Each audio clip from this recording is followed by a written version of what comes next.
Yan ba yung sinasabi mo walang makakalimutan sa'yo, ha? Eh, bakit mo sinungaling? Ito naman, pasensya na tao lang. Nadadarakat ang tutuksurin. Ewan ko sa'yo. Tulis! Nung dumating si Kuya Joma, nawala ng kwalitikan.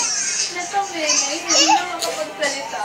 Oo, ikaw talaga, Eman. Ang cute-cute. Ganito talaga ako pag may crush. Natatameme, tapos hindi na makapagsalita. Crush na gan? Crush at first sight.